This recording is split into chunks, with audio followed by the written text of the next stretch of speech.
Sejam todos bem-vindos e bem-vindas a mais uma produção do site Entre Fios, feito por nós, alunos de jornalismo da Universidade Federal do Ceará, a UFC. Eu sou o João Roberto e estou acompanhado dos meus colegas Caroline Ramati, Pedro Gabriel e Moisés Bezerra. Hoje, dia 5 de fevereiro de 2025, estamos acompanhados de uma referência do basquete brasileiro. Filho de pai polonês e mãe alemã, ele é nascido em São Paulo, capital, mas cresceu no Rio de Janeiro, onde o seu sotaque entrega. Ele começou sua carreira como atleta aos 11 anos, no Fluminense, onde construiu a base de sua formação, disputando como atleta até 1970. De 70 até 82, dividiu as funções como atleta no time profissional e técnica nas categorias de base. Depois, no Flamengo, Clube Municipal e Mackenzie, até ser chamado pela equipe do Emirados Árabes Unidos e se consolidar como técnico.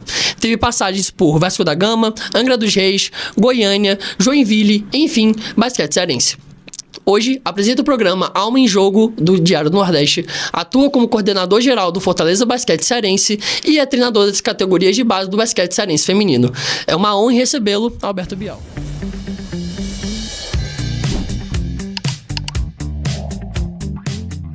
A honra toda minha, eu fico muito feliz com a Universidade Federal do Ceará. Essa é uma referência, eu não sou referência nenhuma, eu sou apenas um sacerdote do basquetebol, e aqui a gente vê que a excelência do estudo, a excelência da capacitação dos alunos, das pessoas, ela é assim, muito acima da média desse Brasilzão, que a educação é tão comercial e volátil, né? E tão desprestigiada. E aqui vocês estudam e têm afinco naquilo que fazem, e é muito importante para o meu pensar. Então, parabéns, muito satisfeito de estar aqui, fico muito feliz de estar aqui com vocês. Alberto, primeiramente, antes de começarmos a falar de basquete, queríamos saber um pouco da sua base, que é a família. Seus pais vieram ao Brasil fugidos da Segunda Guerra Mundial e você mesmo se considera um refugiado. Como você acha que isso influenciou a sua vida? Foi bacana que eu influenciei o meu pai. Eu influenciei meus pais. Meu pai era um alemão, polonês, hoje uma cidade polonesa, né, Breslau, mas na época era alemã, com a guerra teve essa geopolítica, essa mudança. A influência que foi ao eu participar como atleta de natação a partir dos 6 anos de idade, e aí nadando e batendo recordes, chegando em primeiro lugar e tal, e os pais olhando aquilo, trouxeram meus pais para o esporte.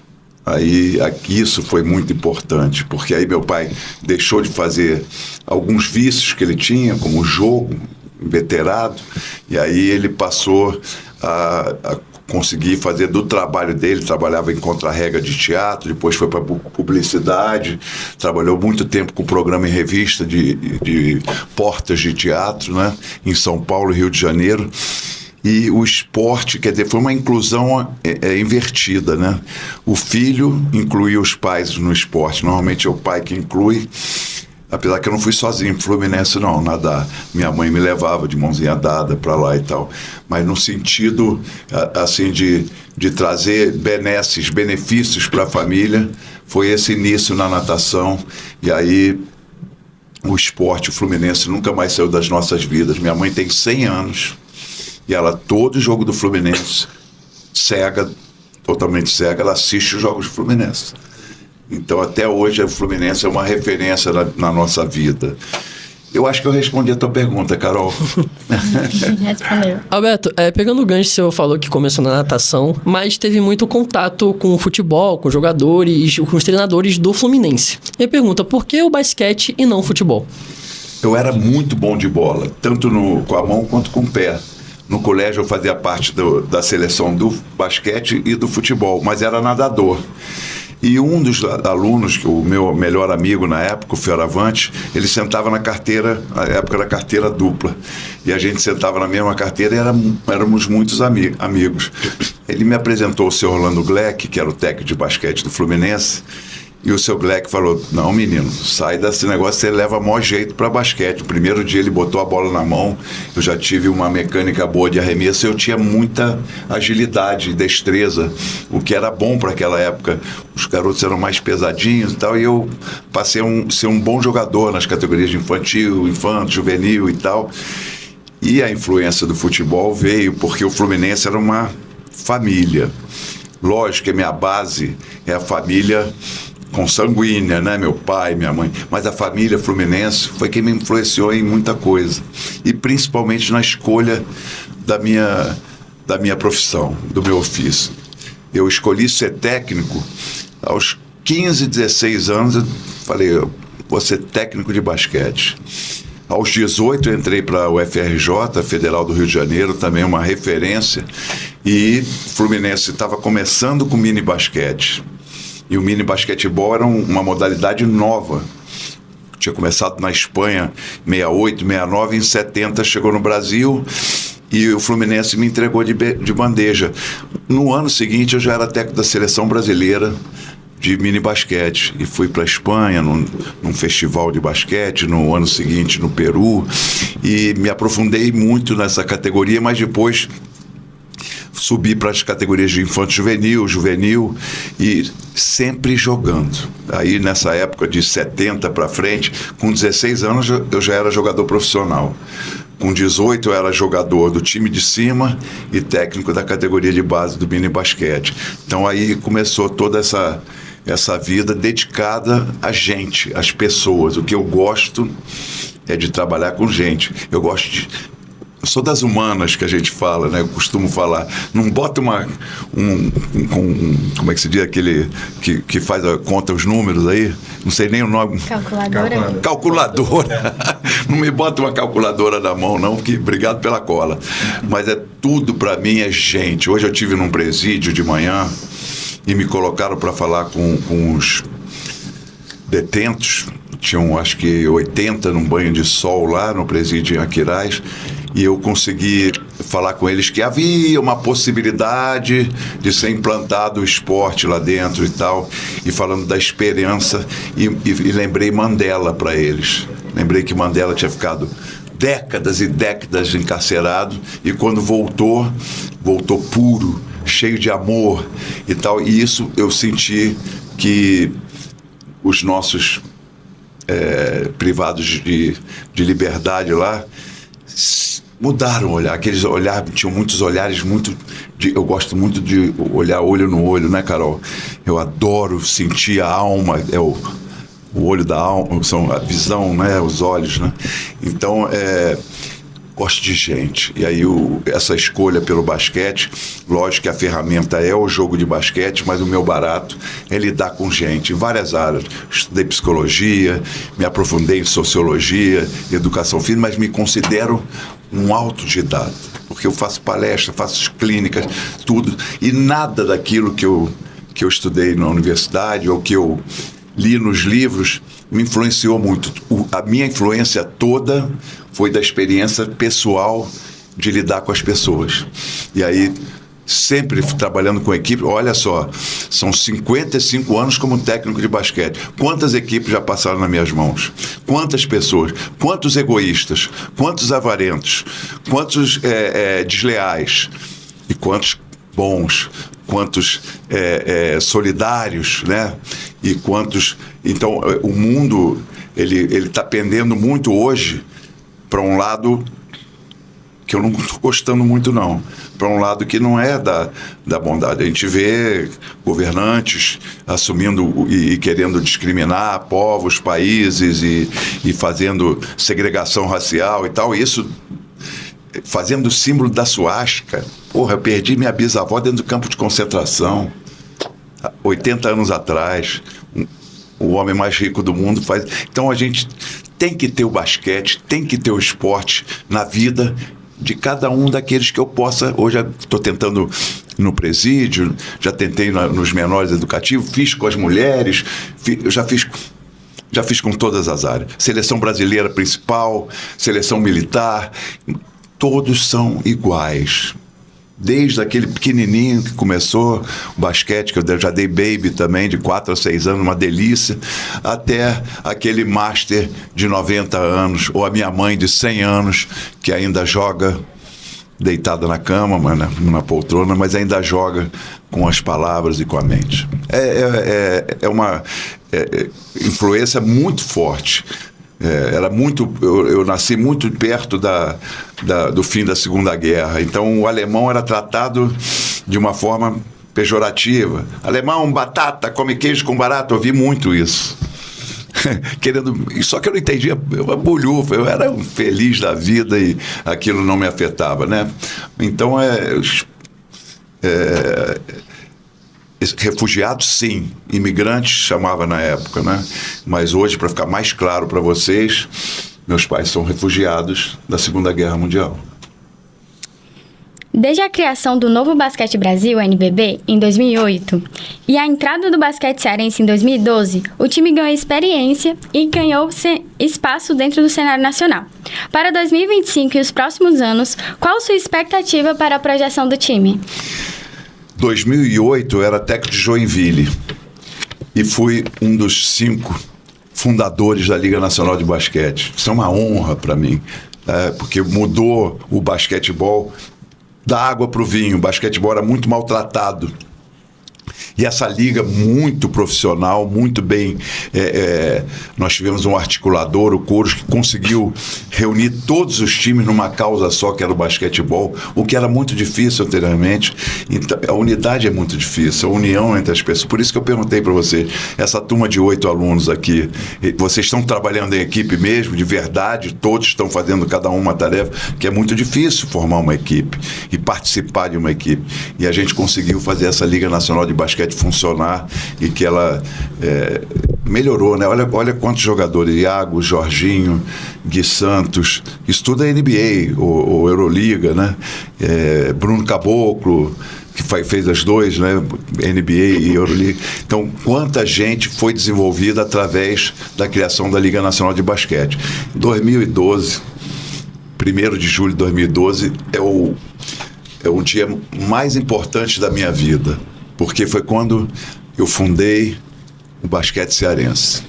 E aí foi o dia que eu apresentei os atletas, trouxe eles todos aqui para Fortaleza, e os 12 atletas, 11, o Edu ainda não tinha chegado, 11 atletas, e fomos treinar na Unifor, fomos aos poucos formatando aquela equipe para jogar o NBB de 2012-13, e a nossa estreia se deu na China. Nosso primeiro jogo foi na China. Então, a criação do basquete cearense não era da China que eu queria falar do Ceará. Tudo começa com C. Mas eu queria falar do estado do Ceará. Por quê que eu queria falar isso? Porque o basquete, ele estava adormecido, ele tinha sido extinto dentro da sociedade do estado do Ceará. Não havia um órgão que regulava mais o basquete aqui. Vários problemas dentro dos clubes, da própria instituição que tem que fazer o basquete, a federação e outras coisas. E aí, eu sei que 2012 para 2013, 2014... a influência do basquete cearense sobre a população do estado do Ceará fez com que a gente tivesse isso mapeado pelo Ibope Repucon. A gente tivesse 4 milhões de fãs aqui no estado do Ceará. Então, como é que você pode não se sentir honrado, feliz, que eu já formei outros times. Eu formei um time em Goiânia, eu formei um time em Joinville, participei bastante da formação do time de Angra dos Reis, e esse aqui foi o filho... Eu tenho 2 meninas e o meu filho homem é o basquete cearense. Então, 2012 fez uma mudança na cultura do esporte, do basquete aqui, e não só do basquete. Houve uma evolução em várias modalidades esportivas, porque o cearense tem esse jeito para o esporte, né? Essa capacidade de ser atleta, né? Olha lá, o rapaz ali que está no trabalho ali, no controle, na nave espacial que nós estamos, um atleta. Então, aqui tem muitos atletas. Então, o basquete estava adormecido. E viramos uma fênix, né? Ressurgiu das cinzas e hoje o basquete é muito respeitado. Faltam algumas áreas, faltam. A base ainda não é bem feita, pode ser muito melhor feita. O feminino está começando a aparecer um pouquinho mais. A gente já tem umas meninas mais novas jogando, já tem uma geração de 22, 23 bacana, mas a gente precisa fortalecer muito. O time de rendimento para 2025, ele tem que ser um time mais competitivo e que atraia mais público. Para isso tem algumas estratégias, mas eu não posso, eu gostaria muito de falar, né? Mas eu estou trabalhando muito nos bastidores, estive em Brasília sexta-feira. Fazer esporte no Brasil é coisa de maluco. É coisa de maluco. Fazer basquete, fazer futebol é mole. Todo mundo consome, todo mundo entende. Agora, vai fazer basquete. E eu vivo do basquete desde os 16 anos. Então, é um exemplo que, a partir de um amor, uma preparação, você pode fazer do basquete sem uma profissão, uma fonte de renda, mas nenhum treinador de basquete viveu só do basquete. O cara ou trabalhava no banco, ou tinha posses, alguma coisa. Isso é muito recente dos técnicos de basquete serem valorizados a ponto de serem chamados para fazer palestra. Qualquer voleibol, a mesma coisa, né? O futebol, que sempre foi a monocultura do povo. Então, eu fico muito feliz com tudo que acontece aqui no estado do Ceará com o basquete, porque é uma sementinha que você viu ali, que desabrochou, né? E isso cria um sentido de vida, né? É uma coisa que brotou e que vai ramificando. Eu chamo de a árvore da vida. Alberto, durante sua passagem pelos clubes cariocas, em especial o Flamengo e o Fluminense, que você mencionou anteriormente, você chegou a desempenhar as funções de técnico e jogador ao mesmo tempo. Queria que você explicasse como foi essa experiência. Cara, o Fluminense é o berço do basquete para mim, né? Eu joguei basquete no Fluminense de 1966 a 1974, ininterruptamente, ganhando todos os campeonatos. Mal acostumado para burro, né? Mas a partir de 75 ainda venci, que aí eu fui pro Flamengo, mas depois vieram muitas derrotas também na minha vida, porque a vida não é vitórias, a vida são vitórias e derrotas, sucessos e fracassos, subidas e descidas. Como é que eu fazia? Eu dava aula em colégio também, eu dava aula em universidade também, como professor ali, e aí eu dava treino para as equipes de infanto, juvenil e juvenil. E depois eu treinava na equipe adulta. Muitas vezes sessão coruja. Começava 20 horas do treino e a gente ia até 11 horas da noite para acordar de manhã para dar aula às 7 horas da manhã.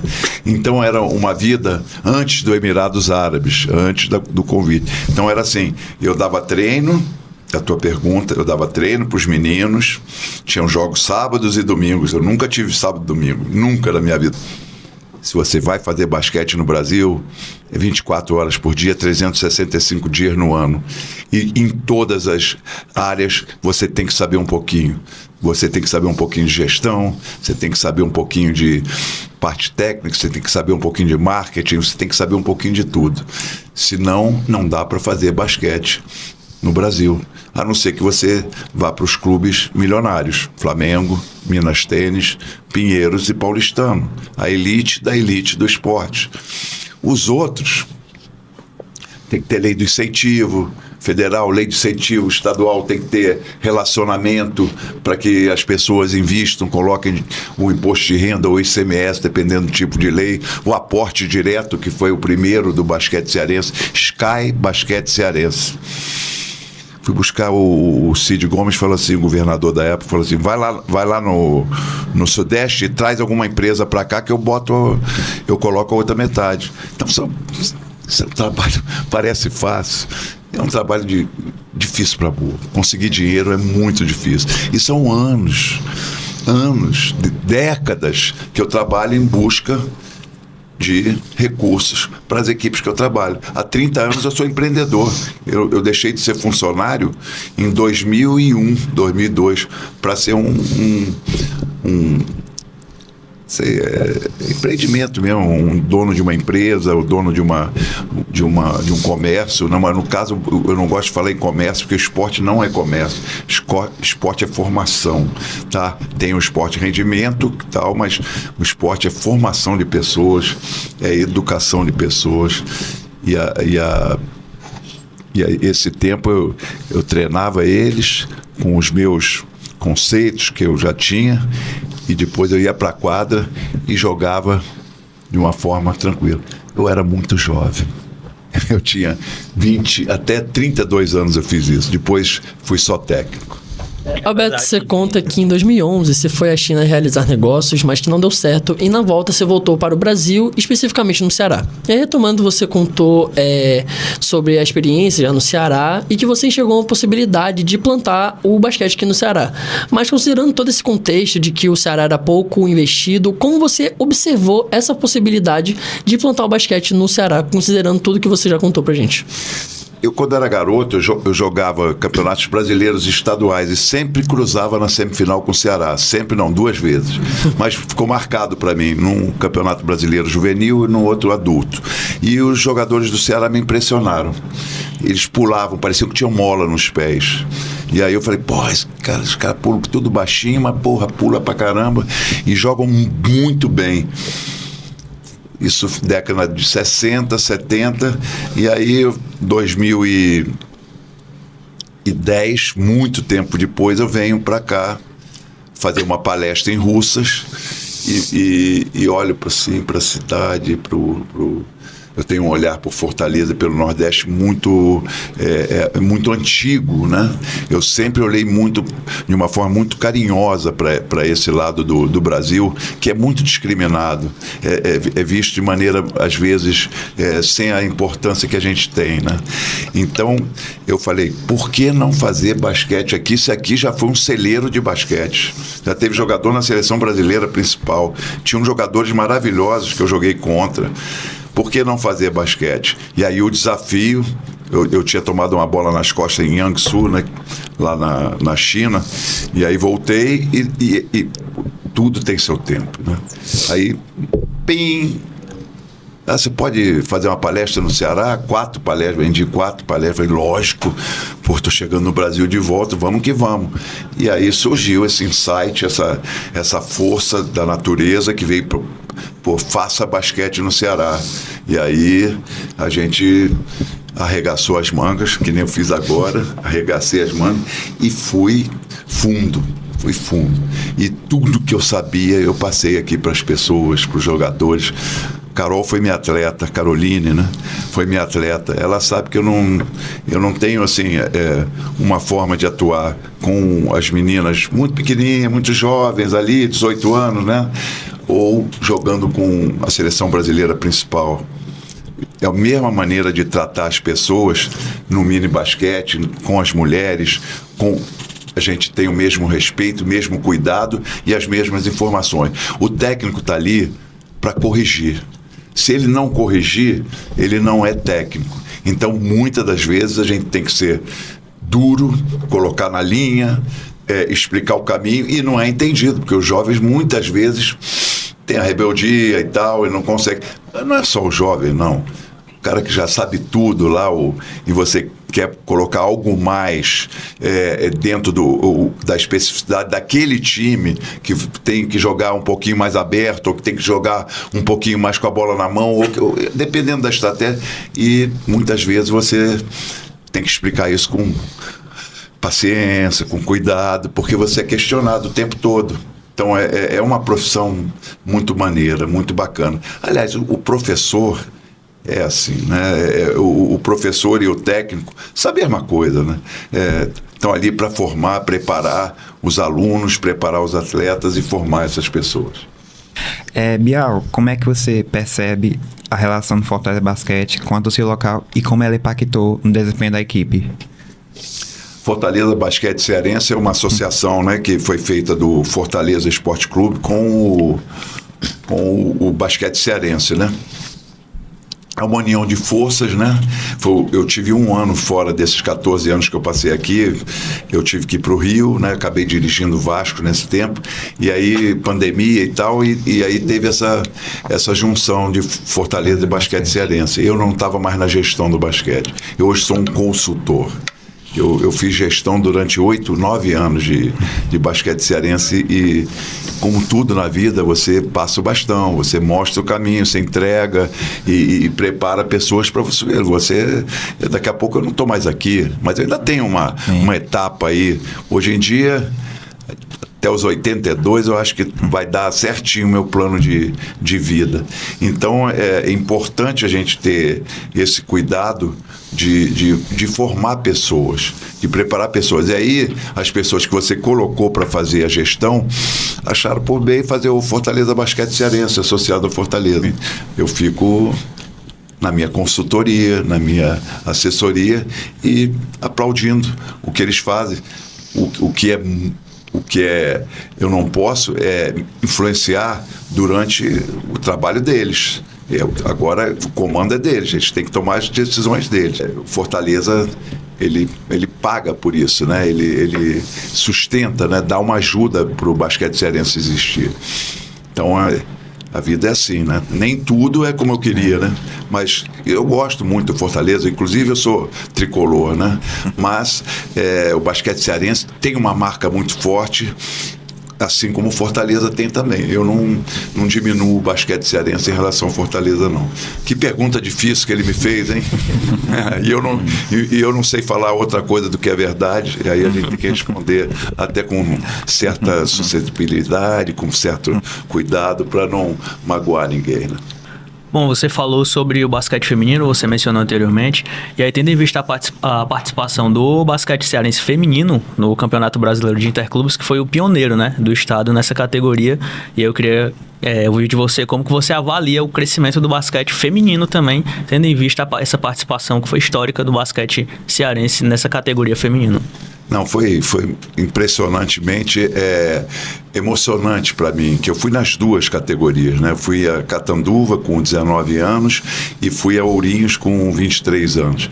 E foi assim, 24 meninas.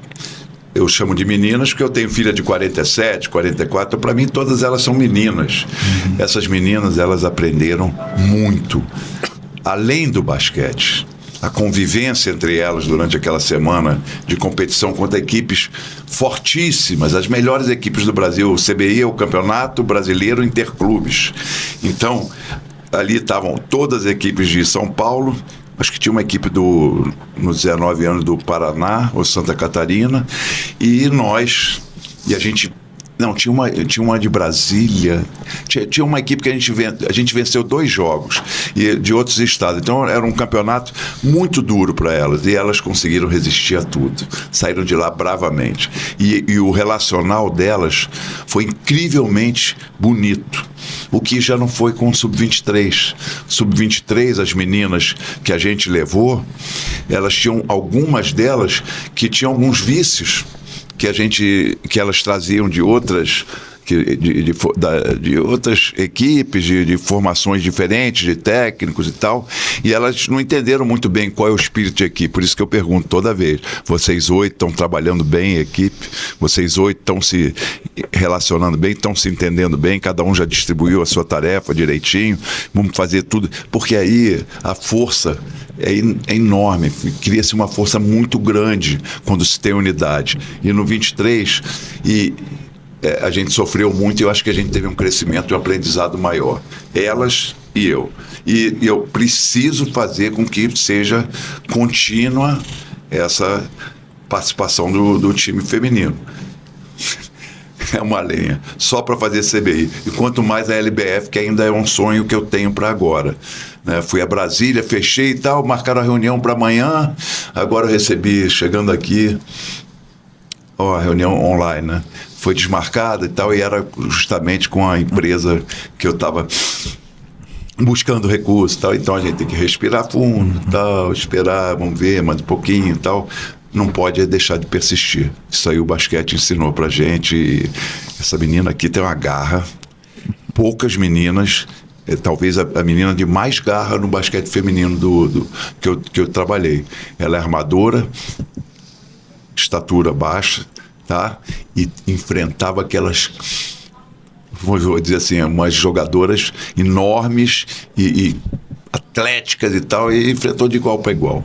Não teve medo em nenhum momento. Não jogou o tempo que ela queria, mas o tempo que ela participou, ela usufruiu muito.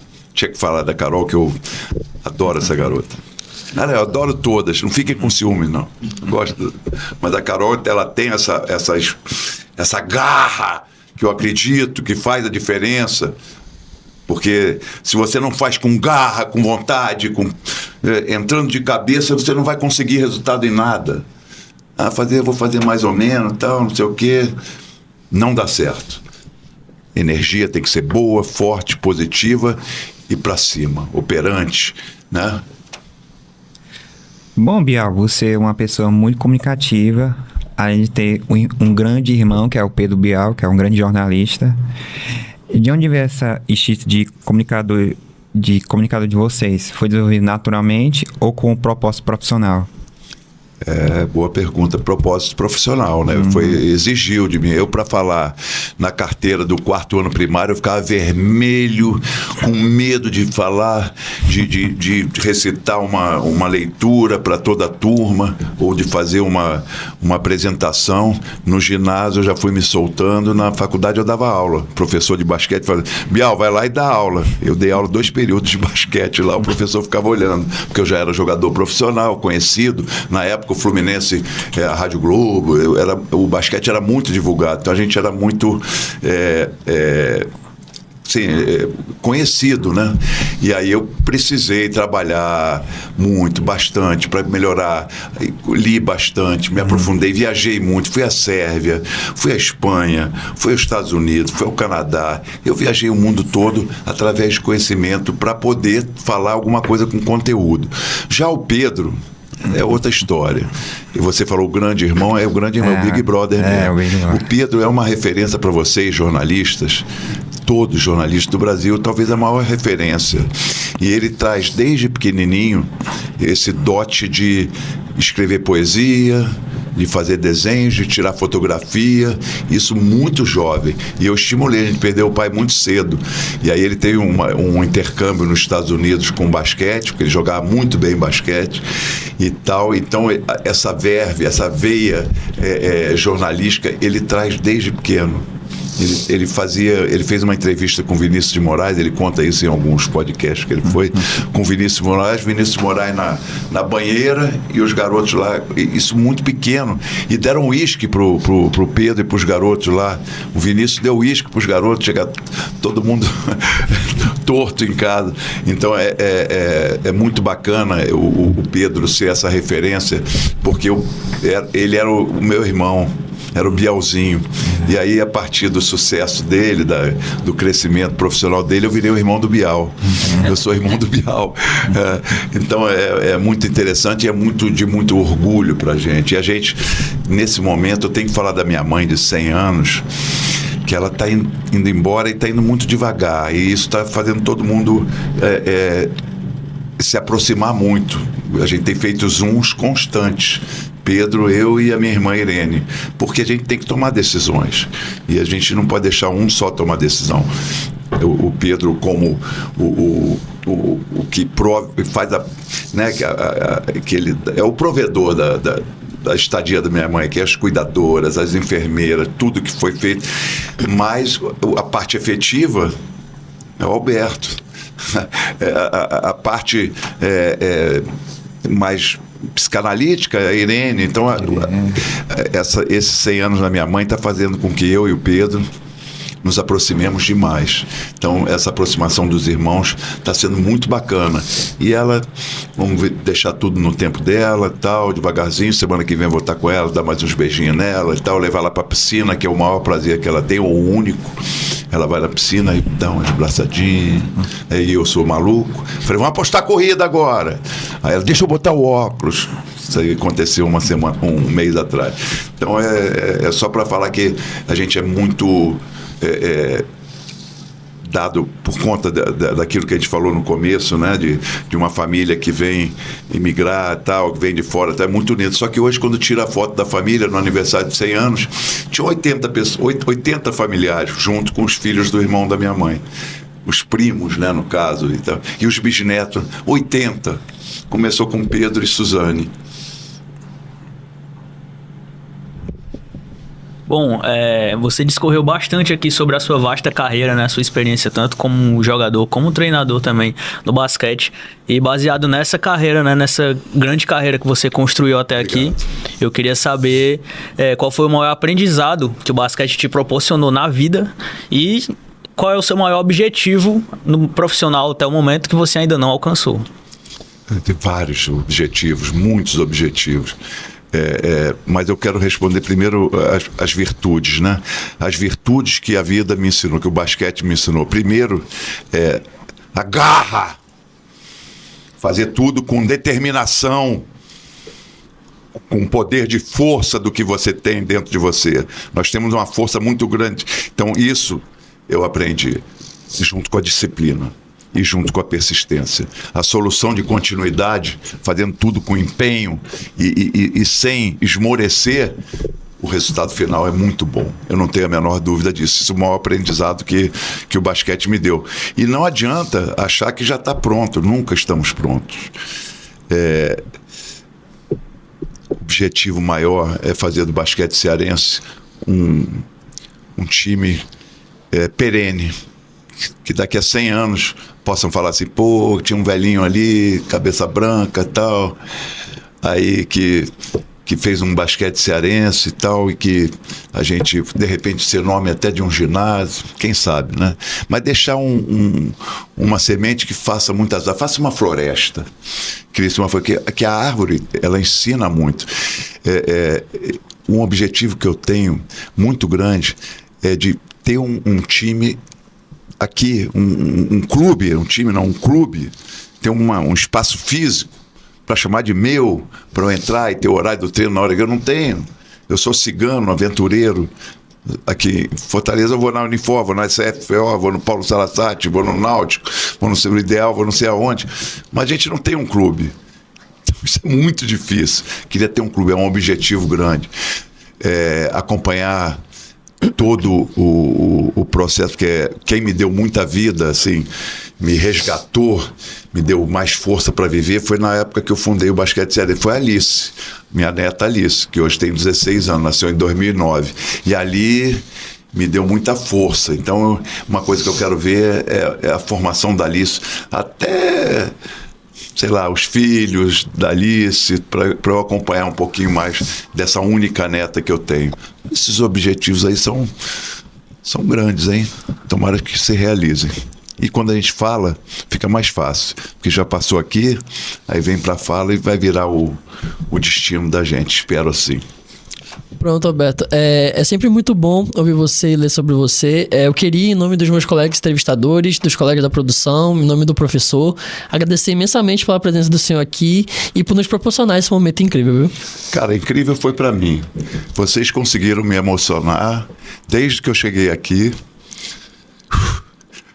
Vocês conseguiram me dar esperança, me dar fé, porque eu vi em vocês todos coisas que a gente não vê em outras salas de aula. E a gente não vê essa vontade de aprender, essa sede de ser um jornalista, de ser um comunicador, de ser uma pessoa de bem, que vocês 8 mostram. Obrigado.